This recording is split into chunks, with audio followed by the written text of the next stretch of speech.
대학 가려고 수능 준비들 많이 하시죠? 근데 암만 열심히 해도 이미 대학교 갈 사람들은 어느 정도 정해져 있습니다. 제가 운 좋게 대학 입시에 성공한 이야기를 좀 해드릴게요. 근데 저는 중학생 때는 좀 잘 나갔습니다. 학업적으로. 제가 암기력이 좋았기 때문에 평소에는 공부를 안 해요. 그러다가 시험 기간이 되면은 벼락치기로 공부를 진행했습니다. 내가 공부한 부분이 시험에 그대로 출제가 되었고요. 잘 맞았어요. 근데 제가 고등학교로 올라가면서 문제가 발생을 해요. 일반적으로 대학교를 가는 방법이 수시 아니면 수능이잖아요. 저는 왜 그랬는지는 모르겠는데 나는 수능으로 봐야겠다. 뭔가 자존심 같은 게 있었어요. 근데 여러분들도 알다시피 수능의 특징, 사고력이 많이 필요하거든요. 근데 이러한 수능을 저 같은 암기 위주의 사람이 수능을 도전한다? 쉽지 않습니다. 제가 고등학교로 올라가서 전공 모의고사 시즌에 똑같이 공부를 해서 시험 보니까 5등급이 나온 거예요. 그래서 안 되겠다. 내가 성적이 왜 안 나오는지를 분석을 해보자. 국어를 먼저 보니까 사실 점수 올리기 힘들잖아요. 특히 문학지문, 청산, 별곡 이런 것만 봐도 어디 살월 잃었다 나오는데 저는 어디 사는지를 몰랐어요. 해설을 봐도 잘 이해가 안 갔습니다. 이게 한국말인가? 근데 어떤 학생들은 문해력이 좋아서 읽으면 무슨 말을 하는지를 다 캐치를 해요. 그 다음 영어 과목. 영어 듣기 문제 자체가 안 들립니다. 저는 나라마다 억양도 달라서 들리는 단어들로 대충 조합을 해서 찍었죠. 수학은 좀 현타가 많이 왔던 게 도저히 안 풀려요. 그래서 옆에 친구한테 물어봅니다. 그럼 그 친구는 당연히 이게 정답이지 이렇게 말을 해요. 어떤 개념집에 그 파트를 찍으면서 여기서 파생된 거야 이렇게 말을 합니다. 그냥 당연하대요. 저한테는 당연하지가 않은데. 한마디로 저에 대한 진단 결과는 사고력이 부족했다. 그리고 암기력을 조금 가지고 있었다. 애초에 공부머리가 있는 친구들이 있어요. 이 친구들은 우리가 공부를 열심히 해서 이긴다, 경쟁한다, 사실상 어려워요. 저희가 공부를 1시간 하면요, 이 친구들은 공부를 1시간 하고 더 해요. 저도 일단 어영부영 다니다가 고3이 되어서 수능을 보고 가채점 해보니까 5등급이 나온 거예요. 이변은 없더라고요. 그러다가 전문대학교를 붙었어요. 그래서 전문대를 진학해야 될지 말아야 될지 고민을 하던 찰나에 대학교 편입에 대해서 알게 된 거예요. 대학교 편입이 뭐냐? 한마디로 대학교를 다니다가 다른 대학교로 옮기는 거예요. 근데 다들 편입이라고 하면 난이도가 어려운 줄 알아요.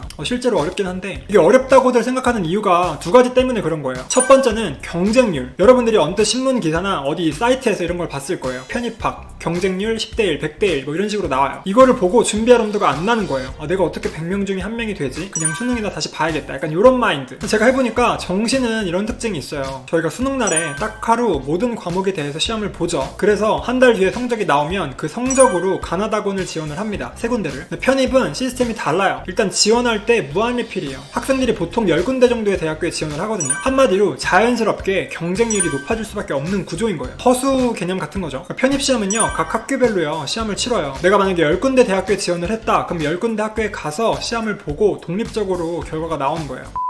그리고 난이도가 어렵다고 생각하는 두 번째, 이런 식으로 보셨을 거예요. 국내에서 가장 어려운 영어 시험, 편입 영어다. 근데 실제로 어렵긴 합니다. 근데 여기서부터가 포인트예요. 그래서 편입이 어떤 시험을 보는 거냐? 편입은요, 영어와 수학으로만 평가를 합니다. 문과는 영어, 이과는 영어, 수학. 다행히도 편입은 국어 시험이 없어요. 자, 영어 시험부터 알아볼게요. 편입 영어는요, 듣기 문제가 없습니다. 온리, 단어, 문법, 독해예요. 대학교 과정에서 전공 관련된 지문들이 나오거든요. 그러니까 자연스럽게 단어들이 어려워지고 지문이 길어져요. 심리, 철학, 의학 처음 보면요, 이런 거 멘탈 나갑니다. 근데 방금 말씀드렸죠. 국영수 과탐처럼 많은 양을 공부하는 게 아니라 한두 과목만 준비를 하면 되기 때문에 내가 1년 만에 노베이 쓰더라도 합격이 가능해요. 그리고 다음은 편입 수학이죠. 이과생들은 편입 수학까지 같이 하셔야 돼요. 수능은요, 고교 과정을 다루고 편입 수학도 마찬가지로 대학교 과정을 다뤄요. 그럼 빡센 거 아니냐 하실 텐데, 수능 수학은요, 사고력이 많이 필요로 해요. 반면에 편입 수학은요, 사고력의 비중이 낮아요. 근데 대학교 과정이다 보니까 범위가 무지하게 넓습니다. 그래서 여러분들이 만약에 공부를 해서 진도만 다 끝냈다, 풀 수 있는 난이도로 출제가 돼요. 쉽게 말하면 문제 은행식 같은 느낌이에요. 문제 유형이 어느 정도 정해져 있어서 여러분들이 공부를 많이 했다면 시험 문제를 봤을 때 그냥 내가 봤던 거네, 약간 이런 느낌이 듭니다. 그래서 이 모든 조건을 저에게 대입을 해봤을 때 저의 약점을 편입해서 다 메꿀 수가 있었던 거죠. 그래서 수능 5등급이었던 제가 편입으로 대학교를 간 겁니다. 그럼 여기서 질문이 들 거예요. 편입은 대학교에서 대학교로 옮긴 다음에 근데 고졸인데 어떻겠냐. 저도 마찬가지였죠. 전문대를 가지 않았으니까. 여기서 제도 하나가 등장을 해요. 바로 학점은행제. 온라인으로 집에서 강의 수강하면서 학점 취득하고요, 집에서 졸업장 받는 거예요. 저도 이렇게 해서 졸업장 취득했고 영어 수학 준비를 해서 공대로 편입을 한 겁니다. 그래서 편입을 준비하는 많은 학생들이 이 제도를 활용해서 지원을 하고요. 편입은요, 내 출신 학교가 중요한 게 아니라 내가 지원한 대학교에서 치르는 그 시험 있죠. 그거를 잘 보면은 장땡이에요. 그래서 합격하게 되면은 3학년으로 바로 갑니다. 여기서 또 포인트 나갈게요. 편입에는요, 전제 조건이 하나 있어요. 여러분들이 공부할 의지가 있어야 됩니다. 뭔 말인지 알죠? 암만 나한테 유리해봤자 공부 안 하면 아무것도 안 됩니다. 고등학교 졸업하시고요, 군대부터 들어가세요. 그 다음에 군대 전역해서 군버프 받고 시작하는 게 나쁘지 않습니다. 남들이 수능 보니까 나도 수능 봐야지, 약간 이런 마인드면 사실 힘들고, 내 장단점을 일단 확실하게 분석해야 돼요. 그래서 어떤 입시가 나한테 맞을까 준비해서 들어가는 게 제일 좋습니다. 네, 지금까지 범스타였고요. 화이팅 하시길 바라겠습니다.